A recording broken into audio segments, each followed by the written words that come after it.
placar do Coritiba. Jogadores do Coritiba apontaram a falta de atenção como um fator determinante nas derrotas para Operário e Cascavel e não querem repetir isso amanhã, porque se repetir, aí a vaca vai para o brejo, né, Júlio Rutz? É isso aí, né, Linhares? Em bom português, jogadores foram unânimes ao falar que o time entrou desligado, né? Entrou dormindo em campo, tanto quanto o Operário e também diante do Cascavel. Isso acabou custando caro, né, na derrota lá em Ponta Grossa e principalmente no jogo contra o Cascavel no Olímpico Regional. O Andrei, por exemplo, né, eu conversei com ele depois do jogo lá no domingo passado e ele falou, né, exatamente aí dessa falta de atenção da equipe e também já projetando como deve ser o comportamento para que o Coritiba consiga aí a remontada no estádio Couto Pereira. Com certeza, eu acho que a gente precisa melhorar muito a concentração. A gente não pode tomar um gol tão rápido numa decisão, isso aqui é decisão, independente de se for campeonato estadual ou não, é uma decisão que garante vaga na Copa do Brasil, então acho que a gente tem que tratar cada jogo como se fosse uma final. Então falta concentração, entrar mais concentrado, mais ligado, que a gente pode fazer um grande jogo lá no sábado. Peraí, além do apoio do torcedor, o que o time tem que fazer de diferente para conseguir reverter essa desvantagem? Eu acho que a gente tem que...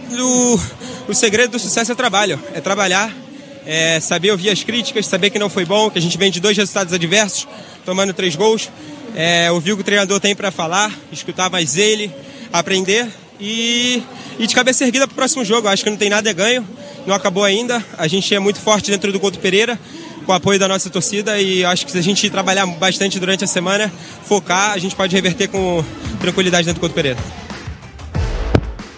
O elenco Coxa Branca que teve então uma semana cheia para trabalhar, para colocar a casa em ordem, para buscar essa recuperação e seguir adiante, né, no campeonato estadual. E o goleiro Gabriel é outro que também admite a falta de concentração, né, e falou que isso até foi conversado bastante entre os jogadores antes da partida lá em Cascavel e mesmo assim a equipe acabou entrando desligado e já tomando um gol logo nos primeiros minutos. Sim, é um ponto a ser melhorado. Nós conversamos sobre isso no vestiário antes do jogo e não fizemos aquilo que falamos. Então, assim, é uma coisa que tem que ser melhorada. Os primeiros minutos ali, esse impacto que a gente tem que dar no jogo. Então, acredito sim que é uma coisa que a gente tem que fazer diferente. E o camisa 1 do Verdão ainda comenta, né, também como deve ser a postura da equipe diante dessa obrigação de ter que vencer por uma diferença mínima de 2 gols para forçar a decisão da vaga nos pênaltis ou, né, um placar mais elástico, claro, para conseguir aí avançar para as semifinais no decorrer dos 90 minutos. Nós temos 90 minutos para fazer 2 gols e não tomar nenhum. Isso é... A obrigação mínima é essa. A gente tem 90 minutos para ter uma vantagem de 2 gols de diferença no adversário para a gente levar para os pênaltis. Cara, são 90 minutos. A gente tem que... Eu acabei de responder a pergunta sobre equilíbrio. A gente pode fazer o gol aos 10 minutos do primeiro tempo, a gente pode fazer o primeiro gol aos 40 do segundo tempo, fazer o segundo aos 48. Então, assim, o futebol ele é imprevisível, não é matemática. Então, a única certeza, como eu já falei, é que nós temos a obrigação de ganhar o jogo com 2 gols de diferença. Como vai ser, quando vai ser, eu ainda não tenho essa bola de cristal para te responder, mas eu espero que seja. Se for o primeiro, aos 89, para mim não faz diferença não. O importante é que seja feito. Tá aí, tanto o Gabriel quanto o Andrei falando, reconhecendo, né, a falta de atenção e dizendo que o grupo precisa estar 100% ligado amanhã às 6 horas da tarde no Couto Pereira, não às 6h01, né, porque aí já pode ser tarde, né? Agora, se o Gabriel falou aí de gol aos 89, aos 90 minutos de jogo, a torcida vai sofrer bastante, hein, Linhares? O torcedor do Coritiba tem que ter paciência, né, acima de tudo. Eu defendo nesse tipo de jogo o seguinte: espera para vaiar depois que o resultado tiver consumado, né? Não é em tempo real, até não existir mais chances, o torcedor, enquanto existir chance, o torcedor tem que apoiar. Como o Gabriel falou, o gol pode sair aos 10 minutos, o primeiro gol, ou pode sair aos 40 do segundo tempo, né? Mas tem que fazer 2. E aí tem que fazer mais um, pelo menos. Vamos supor, né, que esteja 0-0 ou 1-1, sei lá. E o torcedor tem que ter fé que até os 49, até o apito do árbitro pode sair o gol da vitória, só da que o grande ponto, eu acho, pênalti, né? o grande ponto principal é que o Curitiba precisa mostrar para o torcedor que isso é possível. Eu acho que esse é o ponto principal. Né? Porque não adianta o torcedor só apoiar os 90 minutos e o time não estar entregando, não estar se doando, não corresponder. Entendeu? Então, assim, eu entendo. O mundo ideal, o que tem que acontecer? O torcedor vaiar só depois do jogo. Mas, infelizmente, mexe com a paixão do cara. Depende do que o time jogar e não conseguir a classificação. Eu já vi time nessa situação ser aplaudido pela torcida e não conquistar o resultado. Mas eu acho que nessa situação não vai existir. Não, só que eu acho que é fundamental no jogo de amanhã o Coxa fazer pelo menos 1-0 até os 30 do primeiro tempo. Vai dar tranquilidade pro time em campo e mais, entre aspas, paciência pro torcedor. Eu acho que é fundamental o Coxa ganhar o jogo, independente do resultado, por causa da Copa do Brasil. Lembrando que se o Maringá ganhar, o Coxa praticamente já está classificado para a Copa do Brasil. A não ser que o Maringá ganhe e perca nos pênaltis, por exemplo. Aí o Coxa precisa ganhar também. Se o Maringá passar de fase, o Coxa já está garantido na Copa do Brasil. De 2015. De 2024. 2015. Porra, TBT. Tava longe. TBT foi ontem. Eu tirei 2015, cara. Acontece. Mas eu acho que de qualquer forma... Eu tô pensando em 2015, perdão. Essa evolução que o torcedor tá esperando é fazer o que não fez nesses dois últimos jogos. Não só nos dois últimos jogos. É claro, vem uma sequência de jogos em que o time muitas vezes até criou ali as oportunidades, mas não conseguiu fazer. O setor ofensivo falhando, o Curitiba com poucas opções na criação mesmo de jogadas e ser mais eficiente no ataque. Mas o Curitiba nos dois últimos jogos pecou demais defensivamente, né? Não teve boas atuações, foi um time completamente inseguro. Então, até quando o Júlio falou ali que o time citou a questão da falta de atenção, eu acho que não é só falta de atenção. Eu acho que é o conjunto inteiro do time mesmo que falhou.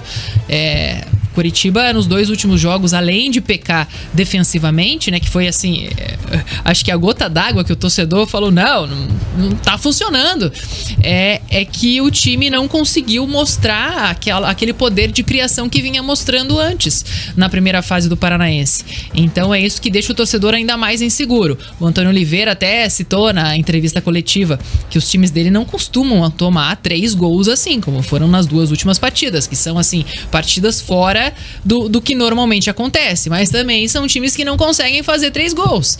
Então o Curitiba não pode pensar muito, ele tem que ser um time que é eficiente, mas mostrar mais agressividade jogando no seu estádio. Ele tem que vencer, ele tem a obrigação de vencer, ele vai estar em casa, ele tem que se impor e mostrar que é um time melhor do que o Cascavel. E naturalmente é melhor que o Cascavel, só que precisa mostrar. E acreditar. Precisa provar isso, provar isso. Porque, um empate e uma derrota. Você apostaria em quem, já? No Coxa ou no Cascavel? No Coxa. Por quê? Porque é um time de Série A contra um time de Série D. Sim. Isso é bem básico. Só que, e naturalmente, que o Curitiba precisa ter mais qualidade para ganhar de um time de Série D. Só que no futebol brasileiro, muitas vezes, a vontade diz muito mais sobre o jogo do que a qualidade. É muito raro. Você não vai ver isso na Inglaterra, por exemplo, na Espanha. Um time de Série D ganhar de um time de Série A.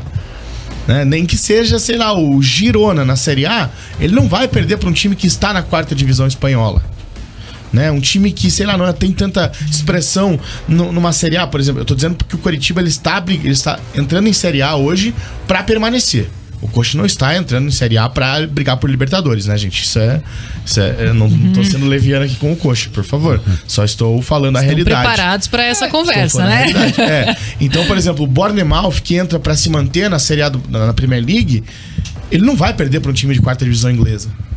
E isso no futebol brasileiro se equivale muito mais essa qualidade pela vontade.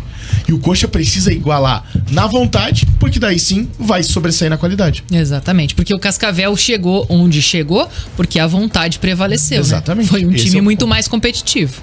Antes do intervalo, eu tenho duas informações aqui do time do Coxa. Amanhã, durante o intervalo da partida Coxa e FC Cascavel, as gurias alviverdes vão estar no gramado do Couto Pereira para serem prestigiadas aí pela torcida. Então a gente pede que todo torcedor apoie aí o Coritiba, o time feminino do Coritiba.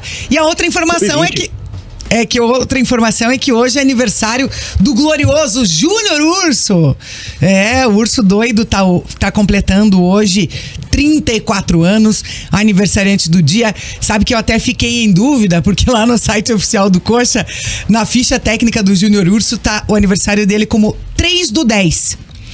E eu olhei aquilo ali e vi aqui um torcedor no Twitter parabenizando o Urso, e tirei agora a dúvida com a assessoria de imprensa do Coritiba. Realmente hoje é aniversário do Urso Doido, 34 anos, ele que é nascido no dia 10 de março de 1989.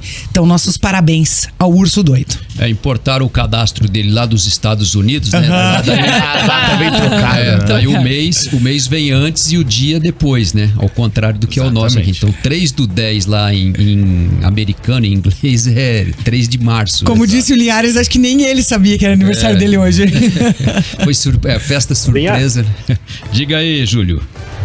E o Júnior Urso, né, que tá se recuperando de uma lesão, tá em fase final de recuperação, né? Não atua desde a estreia contra o Arucó, né? Então já há algum tempo aí de molho, mas a expectativa é de que em até, quem sabe, em 2 semanas, ele já possa voltar a ficar à disposição da comissão técnica, assim como o zagueiro Henrique, os dois entregues ao DM.